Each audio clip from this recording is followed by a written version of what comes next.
Oh, we're live on Facebook. Okay. We're Bye, Sue. streaming. We're here. Okay. Okay. What's going on? Hey, Jack. Do we have you see anybody joining the chat? No, I actually don't even see us yet. So let's Uh-oh. see. Hold on. Let me go back to Zoom.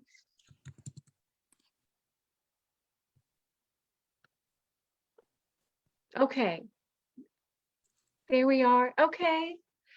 And let's see. I've got a makeshift office because my roommates are being loud. So Oh I'm my in my goodness. bedroom. So that's what I forget you. So do you live in Wake Forest, right? Youngsville now. Youngsville. Okay. And you have roommates, you're all out on your own. You're such Yeah. a big boy. I want to move back in with my dad at times. Okay, so let's see. Let me make sure.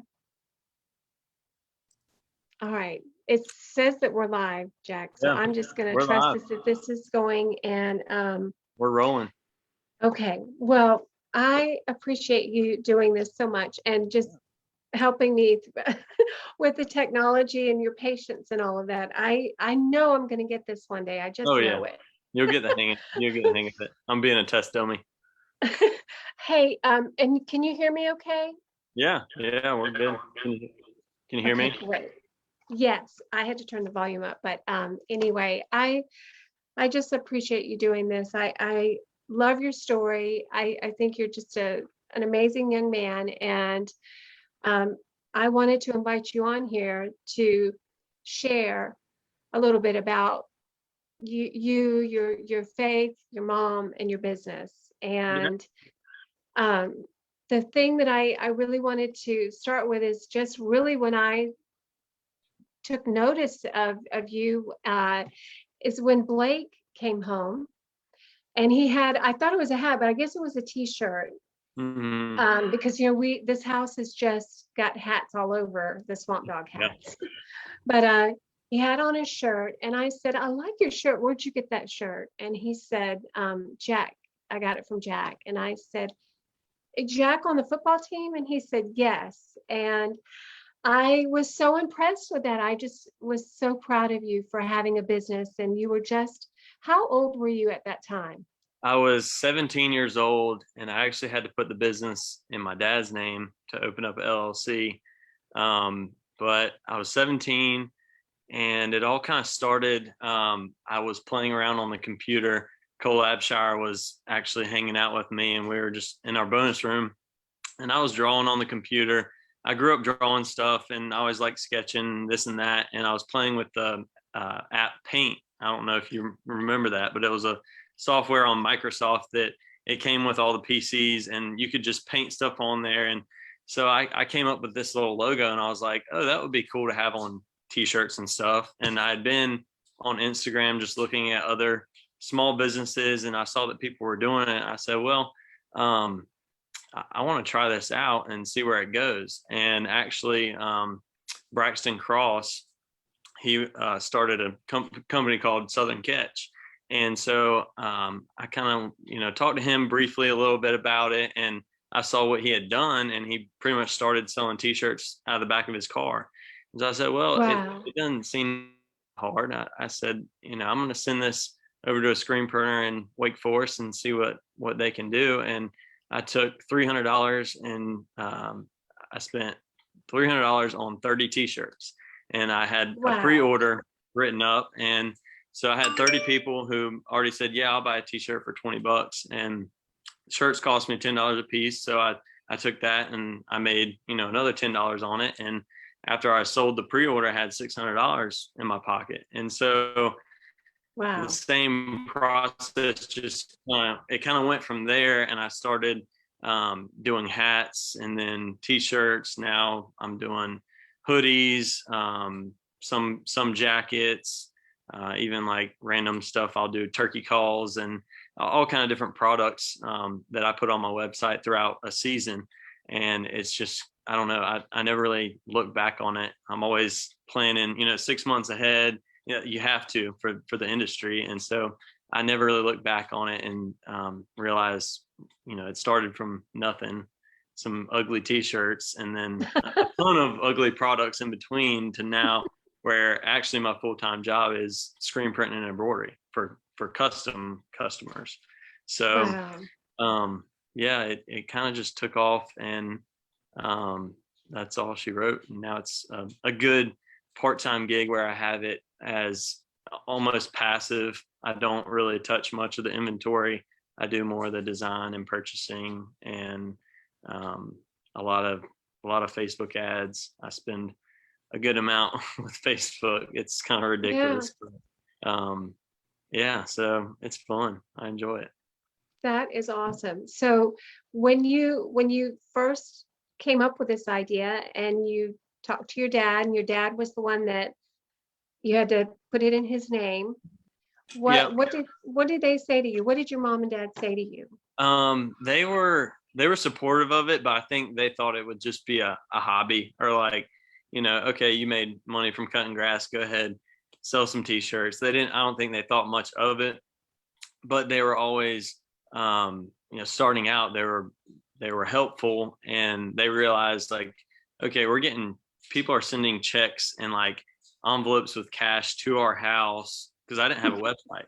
So like we were getting checks in the mail, and I would package up a hat or a t-shirt and ship it to people, just because I'd grown from Instagram, and people all over were seeing that I was doing like the Richardson 112 hats and nicer t-shirts. And so they said, well, like, this is something that, like, you need a website, you need to start doing online transactions and actually shipping this stuff out to people, rather than, checks coming in left and right and whatnot. And so they were really supportive of that. And I think my mom, she was always really sarcastic. And so like she would just kind of like shake it off as like, oh, yeah, he's selling hats and t-shirts, whatever. Like it's nothing.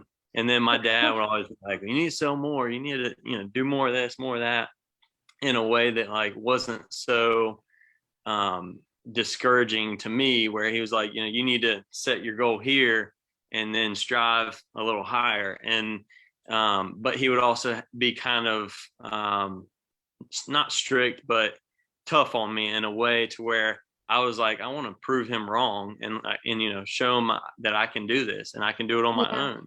And so setting up LLC and my own business account, this and that, bank accounts. He was very helpful in doing it all, and it was honestly something that he'd never done either. So it was new to him, but he was willing to sit there and help me do taxes, and teach me and coach me up on what to do from a legal standpoint. And so that was always nice. But just starting out, I think for the most part, it was more of oh, this is just a hobby. This is like not going to amount to anything really. But they never let me know that, or think, Yeah. I had my goals, and they were supportive the whole way to where it is now. Yeah. Well, I have to say, I think you've done amazing with it. And I know in this town, everybody seems to know you and loves your stuff. So, I mean, you've Thank done very well, and I'm really proud of you. But I have to ask, so with you talking about your mom being sarcastic, how did she encourage you? How did she, just kind of keep you hanging in there and Well, making that you? kind of gets back to the point. I guess most people don't know that my mom had cancer, and she passed away almost 4 years ago.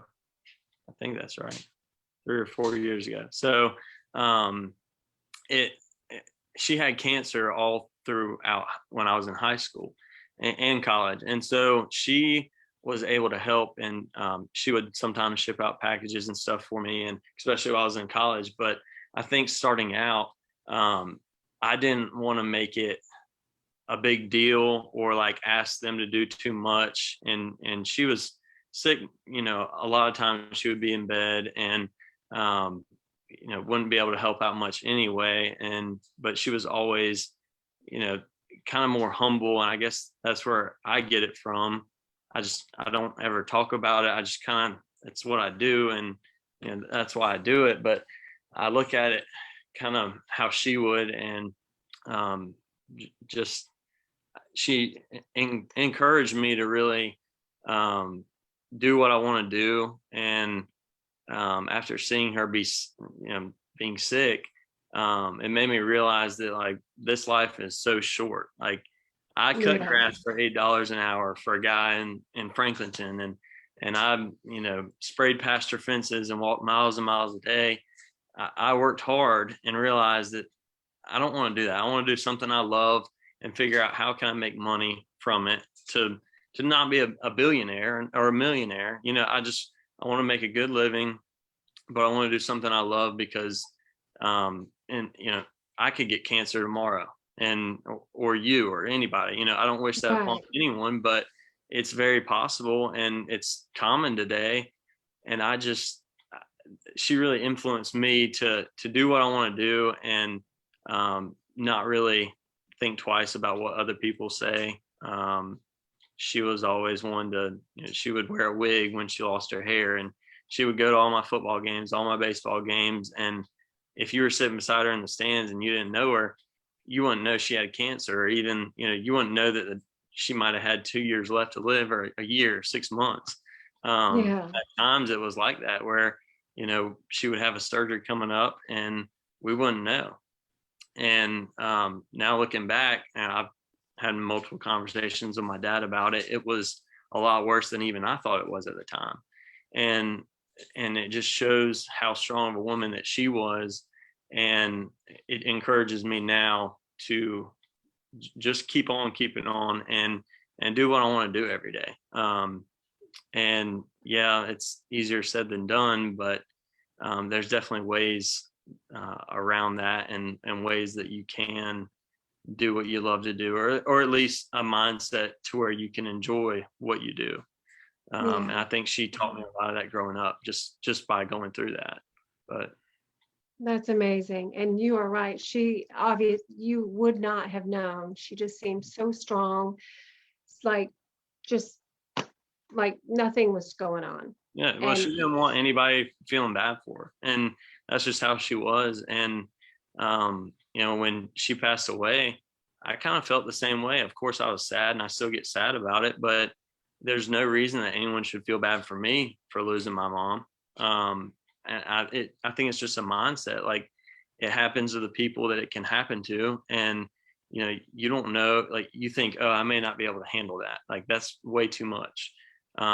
But until it happens, God's the only one that can really control that. And if you have your faith in line and you believe in Him, I think it makes you look at the bigger picture, and it all kind of comes back in full circle, I guess. absolutely. And that you are beyond your years having to go through that, and having that uh, affect your faith. So obviously through that time, I'm sure you felt your faith tested and strengthened. Yeah.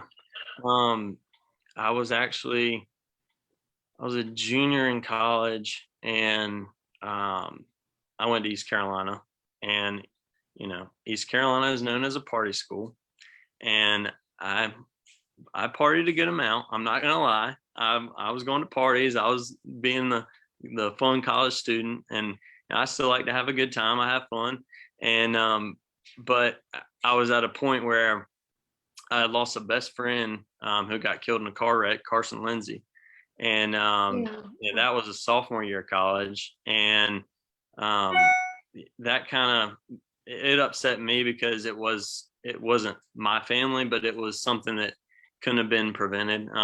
It was just a freak accident, and the whole time I'm kind of bouncing around, but the whole time, like, going through that, I mean, my mom was fighting cancer still, and she sat there and to Carson's dad and was just like, I can't imagine what you're going through, while she's had cancer for now 6 years, and it's been it was a battle for her, and just going through like all these emotions while I'm in college and still trying to even figure out how to live on my own. Yeah. It was a lot, and it tested me um, greatly. And when she did pass away, um, I was attending church more than I was before, and I was almost at peace with it all, Yeah. because I had seen her fight hard for so long. I mean, it was 8 years, I think, that she had cancer, and I started going to church more, and I ended up leading a Bible study, and I kind of felt myself going down not the wrong path, but I was being somebody who I was kind of discipling and doing a Bible study with guys that weren't necessarily like me. And I kind of rewinded and started having my own Bible study at my house in college with some of my friends. And it was more of a just surface level Bible study to kind of get guys like myself in the Word. And that's where I kind of took my company, or a turn with my company, and started doing the more faith based, outdoor driven kind of my slogan mindset towards it all. And I know I'm getting way off track, but No, it's no, you're not. Yeah, it's just totally. that's kind of the direction I've gone with it all. And it's to kind of relate to those people who like the outdoors, like hunting, like fishing, and they go to church every Sunday, or most of them do, Yeah. but they don't want to wear something that has, Jesus saves across the front of the shirt with a little duck or something. It's more of having a cool looking t-shirt with a duck or a deer, and then having the slogan faith-based, outdoor driven, to where if you're standing in line at McDonald's or something, somebody sees it, they're going to say, oh, that's a cool shirt, I'd buy that shirt. Oh wait, what does it say? Oh, it has a little Bible verse, or oh, it has, this about faith. Well, I might go and look up that Bible verse, or I may, go check out that website. And then that just it's kind of a stepping stone to lead somebody in the right direction. Um, but getting back to my mom and how she inspired me, it wasn't so much a religious based company until after she passed. And it kind of just, it keeps me grounded, and kept me grounded after she passed, just to try and, get that one more person, lead them to believe in God. Um, and I don't necessarily sit here and say, you need to be Baptist, or you need to be this or that. I think it's just believing in something that is beyond what we can even imagine, because we're all put on this earth, for a reason and a purpose. And I think mine is just to spread the word of God, and do it through something that I love doing, which is hunting. And I'm just the average Joe. I'm nobody special. And the fact that I can have a Instagram page with 13,000 followers, and if I just share one post about a Bible verse, I can lead someone to either reading that, or maybe opening their Bible more. That's So right. that's kind of my goal behind everything. And yeah, my Yeah. mom had a big influence on it, but I think a lot of the faith came after she passed. Yeah. Just because I was so young when I started, I thought I wanted it to be a duck hunting company and be like Drake or Mossy Oak, Realtree, all the big name hunting brands. And now I realize that that's not really what it's meant to be. So that's where I'm at now. And Yeah. it's still just it's a struggle trying to figure out what to do next, and where to go with it, because there's so many people doing it. And I think if I just stay true to what I believe in, then it'll all work out as far as that goes. That's right. I totally believe that. And I think when you include God in your plans, honestly, there's no telling where he's going to take you. It's Yeah. an adventure every day. Yeah. And I think when you post those things, or when you share those things, we know nothing that we do for him comes back void. No, nothing about his word comes back void. We never know whose life we could be touching, or something that we've done or said, to just be the hands and feet of Christ. But Mm. when you think about, like, when you are around your friends today, and One of the things I wanted to ask you, when you look at some of the boys today, like I love the fact that you mowed grass, you worked hard, you were doing things that a lot of times we don't necessarily see that, especially right here and right now where we're at, and things are locked down or you can't get out as much or whatever. Um, and I hopefully things are going to be opening back up, and we're going to see, boys and girls out and about and doing more. But Mhm. today, when you think about looking back, because how old are you now, Jack? You're 24, almost 25. okay. When you think back about teenagers that are today, what do you see that it's different from when you were, say, 15, 14, 15, 16? What do you think Yeah, is different? I think a lot of well, I mean, it's always different because, I mean, I was a high schooler six, what, no, 8 years ago. And so times change, but I feel like any younger kids I see now are just more socially awkward because they get so tied up at home, and times now, like you said, it's not making it any better, but they're tied up at home and they're playing so many video games, or if they're not playing video games, then they're having to work for some reason to help out their families, and they're working at restaurants or this and that. And I think it's completely different because the whole internet has changed everything.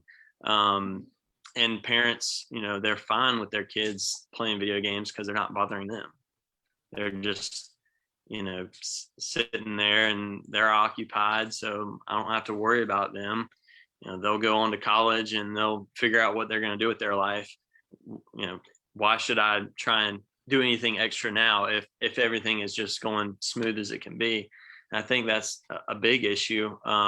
One thing, I'm glad I have hobbies of being outdoors, and not Yeah, everybody has that, but um, it was easy for me to get out and go hunting, or me and Blake would go hunt with yeah, all our friends, and we would just be outside. And that in mhm, general um, is something that I feel like is definitely dying off. Kids aren't playing outside anymore. Their parents don't really expect them to be athletes. They just kind of, you know, if they can play ball, they can play ball. We might go to one ball game a week if I get off work in time. It's just not. I don't know. I don't see the care from parents as much anymore, and I could be completely wrong, but it shows in the way that teenagers are now. And even my brother, he's 20 years old, and some of his friends, like, I mean, they're just big into gaming and couch potatoes, watching movies and stuff. And yeah, they'll get jobs, but they're less likely, I feel like, to go and get a job or pursue something that they want because they haven't had to work for and make $8 an hour or $7, whatever minimum wage is. They've just kind of been content, and then they'll go and get a job working 9 to 5 and be fine. And there's nothing wrong with that at all. I mean, I guess 80 to 90% of America does that, but for me, I want to do something I enjoy because we're only here for a short time. I mean, that's right. our life compared to eternity is Yeah, minuscule. I mean, it's tiny. And so um, I just think that the teenagers now need to get out and actually do stuff, and not just, like, the parents not just let them sit on their video games or sit on the computer. It's just, I don't know, and maybe I'm wrong, but I think yeah, one thing, if a parent sees that a kid is in love with video games, encourage them to do something, or learn how to make video games, or learn something about PCs so they can be a computer tech. um, something around what they like to do, even if that is video games. um it's all about figuring out, I guess, what the kids like to do, and what hobbies, even a little hobby can turn into a big hobby and a full-time job if you kind of steer them in the right direction.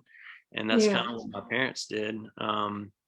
They knew I liked construction. I did construction in high school. And so they said, well, you should go to ECU and do the construction management program. Um, I switched my major a few times before I ended up in that program, but they were like, that's a great fit. You know, you should definitely do that. And they were supportive there. But if you see your kid has a little hobby or is working a job that's, you know, not a restaurant or anything, you know, a industry specific job, if they're working that and they love it, they come home and tell you about it, we'll encourage them to go after that and maybe start their own business. It's Yeah. not that hard to start a business, and a lot of people have done it now, like little side hustles since the COVID. But Yeah. it's not that hard, and if you can dream it, then it's definitely possible. Now it'll take a while, but you know, nobody's a millionaire overnight. So That's right. And you just said it. It takes a while. From that journey, there's going to be work, hard work. And it's funny, our prayer today is that, you know, we want to pray that our boys do have a strong work ethic and that they would feel good about what they're doing and feel a sense of accomplishment. And, you know, I pray that no matter what it is they do, you know, they have all different likes, you know, things that they're interested in, but I really want to encourage them to work hard in it. yeah.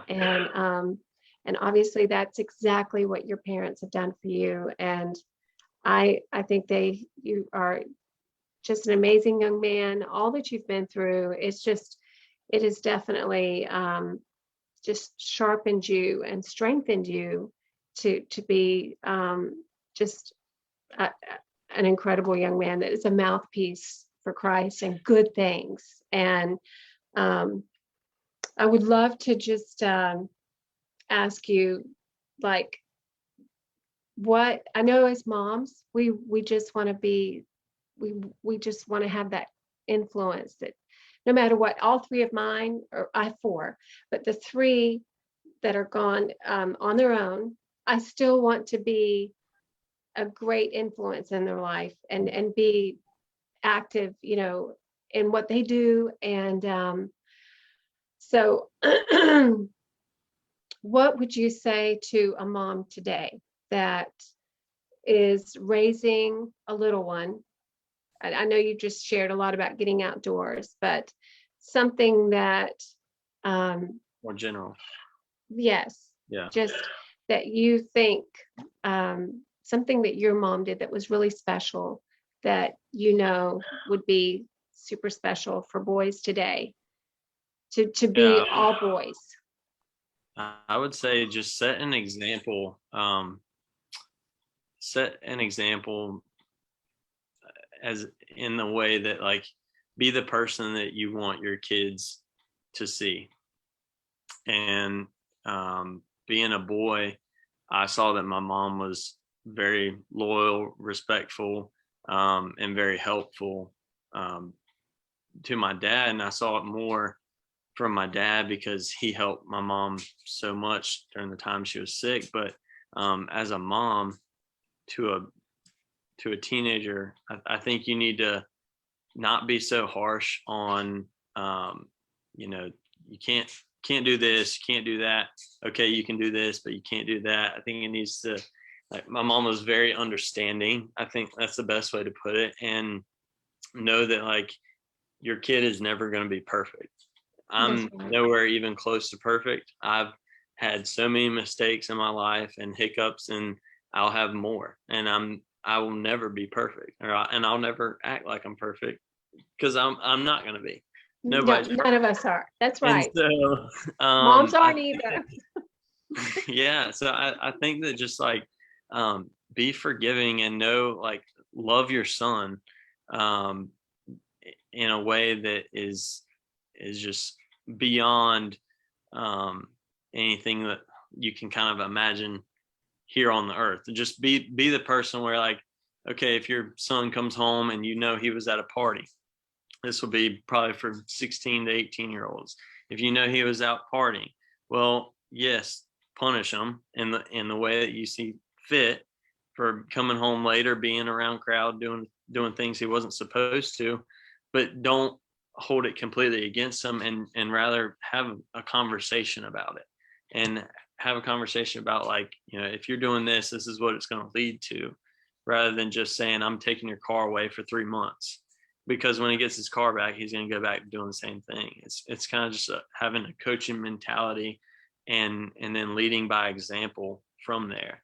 And as a teenager, being a boy, nobody can tell you anything. I mean, you know it all. You're fearless. You're a star athlete in everyone's mind. You think you're the bee's knees, and at the end of the day, you're just another high schooler. I mean, I thought at 16 I was going to play in the big leagues, or I was going to be rich by 20, and it's just, you have such a big head at that age that, like, sometimes, and my mom having cancer really humbled me, but at the same time, I thought I knew everything, and it's just, you got to coach them up, and be forgiving, and not so, like, white or black. It's got to be, a loving way, kind of the way that Jesus loves us.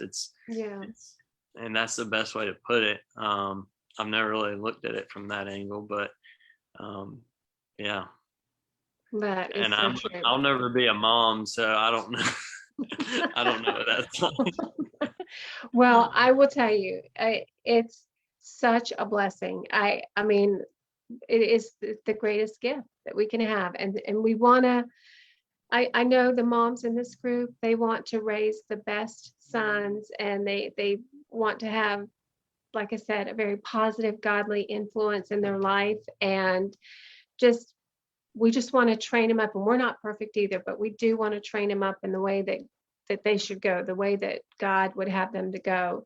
And just as you touched on earlier, whatever it is they like, whatever it is that they have a hobby of, you want to take whatever that may be and make the best of it, and help them to whatever gifts. As moms, we want to just fan that flame of that gift, and just trust that God is working in their life, and that our sons are always doing whatever God's will is, for whatever he has, whatever plan that he has. And Jack, you are special. That's the thing. I hope that every boy, every young man knows that God created him to be special. He gave him a plan and a purpose. He has an important calling on his life, and you never know who you're going to touch with that. And so I love what you shared. You're just an amazing young man, and I know your mom will be so proud. I know your dad is so proud of you, as so many of us parents are that know you. And I thank you for what you shared. And I do know I talked about doing a giveaway with shirts and hats. So I'm going to ask for anybody that watches this video to comment below anything that you said that really resonated with them, that was really special, that they may put that in the comment or whatever comments. And this time tomorrow, I'm going to do a couple of drawings for some shirts and hats from your company. And I want to put a link to that. I think I put it in my little description. Down there, somewhere. I think so. I think it's in the description, but I'm going to put it in the link, the comments. And it's but anyway, swampdogoutfitters.com. So that's right. And I love your website. You did a fantastic job on that as well. Thank you. And I know that you helped Zane with the design and a logo that he wanted to do, and he loves that. If anyone needs hats or t-shirts, like custom stuff, just give me a call. Follow me here on Facebook, and I can help you out. And on Instagram too. Instagram, Swamp Dog Outfitters, or you can contact me through DMs or messages. I'll answer anything. So, but I appreciate you having me here to talk about this. I don't ever get a chance to, and it's not something that I really boast about. And I hope that nobody takes it that way, and they kind of just more or less hear my story, and kind of get the point to love your kids, but know that, whatever you however you parent them, at the end of the day, God's going to be the one that is going to steer them in the right direction and direction they need to go. Absolutely. Jack, you're beyond your years. You just are making me so proud. But yes, and let me ask you on the logo, all of that stuff. So you can do pretty much any logo. I know you designed Zane's, Yeah, which was very creative and awesome. we need to So get a better one for your page. yeah, you know me, obviously, I'm still so challenged, but I'm trying to learn. As you saw, we had to have Hunter on the phone. I'm going to get this, but anyway, you are so patient and kind with me to let me walk through those mistakes. But anyway, I thank you so much for being on here, and I'm going to put that link in and your information. And Jack, thank you so much. I wish you the best of everything, and I know I will see you around. I love you have a truck with the Swamp Dog Outfitters on it, which is so I've been cool. spotted again. I've been Yes, spotted. yes, I love it. Zane, we were somewhere. Oh, I picked him up from football practice, and he's like, "Mom, look, there's Jack." And I was like, "Oh my goodness, look at him! I love your truck." Thank you. So Thank you. anyway, you've done well, and thank you again for everything. I really appreciate it. Thank you. I've enjoyed it, and look forward to helping anybody out. And if anyone ever wants to just talk or is going through something, dealing with cancer or dealing with their children, I don't have any children, so I might not be much help, but I'm always available to talk to people, and I think that's worth more than anything a job could pay, or anything in life. Is just me helping people explain what I went through and how to overcome something. So please reach out, and thank you again for having me. Jack, that is so sweet. And I really appreciate that. And, your humility does come through beyond, it's amazing.